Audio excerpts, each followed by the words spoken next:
Chapter 20, Trapped. I couldn't believe it. We were trapped in a vehicle. Again. At least I hadn't broken anything this time. But I did feel Vera's pain because I really needed to go to the bathroom. I should have gone in the Finnish settlement when I'd had a chance. We discovered that Trey was right about the batteries. Only one was connected, and it was drained. Once we realized we weren't going anywhere, we scrounged around the train for supplies. There were no emergency kits like in the rover, and in fact, there was nothing. "How long do you think we'll have to wait before someone finds us?" I asked Trey. "We're not waiting. We're getting out of here." He sounded so certain, almost like Albie. "We can walk to the next settlement. It's got to be better than being stuck here in the dark." It was hard to argue with that. He slid open the train door, but the gap between the tunnel wall and the door was maybe 6 centimeters, and there was no way we could squeeze our bodies out. "I don't believe this," Trey muttered. "Let's just go out the back of the train," I said. Except when we tried to open the door, it didn't budge. "I think the latch is on the outside," Trey said. "Something about cargo falling out without it." I thought of digireels I'd watched. People were always getting stuck in something called elevators. They would climb out through the roof. "What about through the roof?" I suggested. Most of the train was empty cargo space, but there were 2 low benches. Trey climbed on one and reached for the ceiling, but he was too short. "Hold me up on your shoulders," I said. But even with me sitting on Trey's shoulders, I couldn't reach the roof. "Well, there's always the front window," I said. "We just need to break it and climb out that way." "Worth a try," he said. We searched for something that would break the window, only to find a plastic bucket. We took turns throwing it at the window, but it just bounced off. The window was too thick. I looked at Trey. He'd gotten a lot bigger than me in the past 2 years. Memes said it was a growth spurt. "Do you think you could kick the window in?" I asked Trey, "like how Albie knocked open the door?" He scowled at me. "Of course I can. Get out of the way."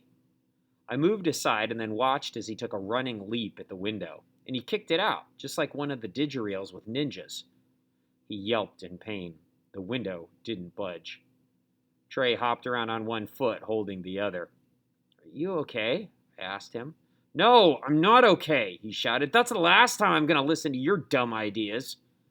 "It wasn't a dumb idea." "Yeah, it was. You drove me nuts." "Well, you drive me nuts too." Trey slid to the floor, cradling his hurt foot. I sat across from him.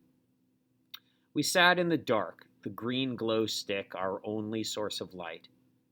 "Do you think you broke it?" I asked him. "No," he muttered. "Sorry," I said. His lips thinned. "It's okay." We sat with the glow stick between us. It was so quiet down here. It made me wonder. "You know the map?" I asked him. He nodded. "Why did we draw our Mars settlement above ground?" I asked. "What do you mean?" I tried to explain. "Well, it's dangerous to live up there because of radiation and everything, right? So why did we plan our whole settlement on the surface?" He looked thoughtful. "I think maybe because we wanted to be able to see things. Like in Earth cities, you can see vehicles and buildings. There's something nice about that." "Yeah, that must be it," I agreed. We stared at the glow stick. "I have to go to the bathroom," I said. "Me too," he said. "What should we use?" "The bucket, I guess." So that's what we did. 2 hours later, or was it 3, we were still sitting in the train. I was exhausted, and I hadn't done anything. Worry makes you tired. My brain wouldn't stop spinning. What had happened to the people from the Finnish settlement, especially the kid with the cat-decorated room? And speaking of animals, where was the earth chicken that had laid the eggs that were in the kitchen? That made me think about the chocolate cake, and cake in general, especially carrot cake, which reminded me of Phineas and made me feel sad. And then I started wondering when someone at the settlement would realize what had happened to us.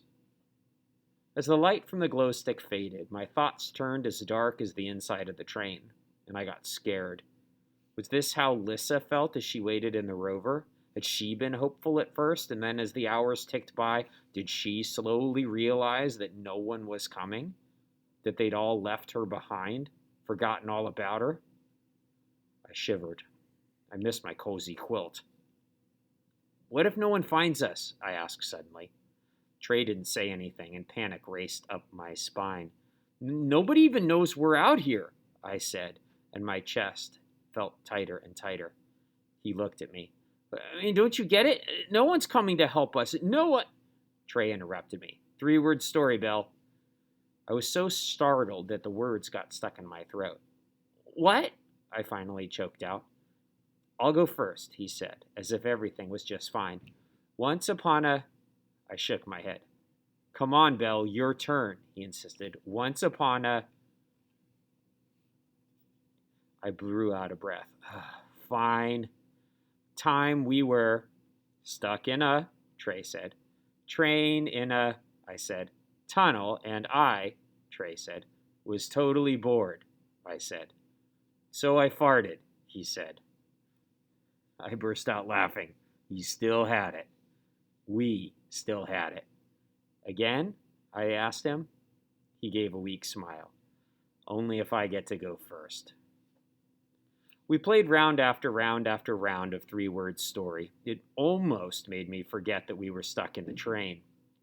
And then the glow stick winked out and we were in the dark. I'll open another one, I said, digging in my pocket. Don't, Trey said. There's only 2 glow sticks left. We should keep them for emergencies. So we just sit here in the dark? Well, why don't we take a nap, Trey suggested. It'll help pass the time. I lay down on one of the benches and Trey took the other. It was like we were back to sharing a room, except in a cold, dark tunnel. Why did you move rooms? I asked Trey. What did I do? Trey sighed. You didn't do anything. I just wanted Cy to take me on as his apprentice. I was so confused. What does that have to do with switching rooms? Well, you're the youngest, and I thought maybe you were holding me back, I guess, so that Cy saw me as young, like you, and I thought that if I changed rooms that he'd realize that I'm older. I couldn't see his face, but I heard it in his voice. He sounded almost apologetic. Anyway, he said with a bitter laugh, being in charge isn't all it's cracked up to be, huh? We lay there in the dark. You know what? I said. If I had to be stuck in this train, I'm glad I'm stuck with you. Really? Yeah. Have you heard Albie snore? We both laughed. Finally, I drifted off to sleep. I dreamt that I was back home and everything was fine. I was in the algae farm with Phineas, and he was wearing his blue sweater. Phineas, I said, I missed you so much. I've been here the whole time, Phineas said, his eyes crinkling. But you haven't, I told him. You were... I couldn't bring myself to say the word. I want to show you what I've been growing, he said, and pointed to a pot of earth soil. A tall, bright yellow flower with a big brown center was growing in it. It's a sunflower, he said. I grew them in my garden in New California. It's so big, I said. Well, you'll be taller than it soon. You've grown so much, he said. Something cold whipped through the algae farm. Here, Phineas said, taking off his sweater and handing it to me. I think you'll need this. Why? Well, it'll keep you warm, he said. The wind's picking up. The wind? He tilted his head. Can't you feel it? Wake up, Belle. I blinked my eyes open. Everything was dark. I thought maybe I was back home, but then I remembered the train. The lack of snoring gave it away.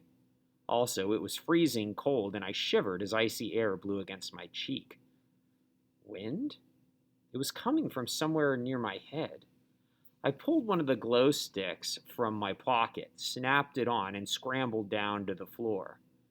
There was a latch on the side of the bench, and I pulled it, and I discovered the source of the cold air. A small panel opened onto the track. Trey! I shouted. Trey! He opened his eyes and sat up abruptly, looking confused. What are you doing? I thought I told you not to use the glow stick. I found a way out. Trey scrambled to his feet. What? Where?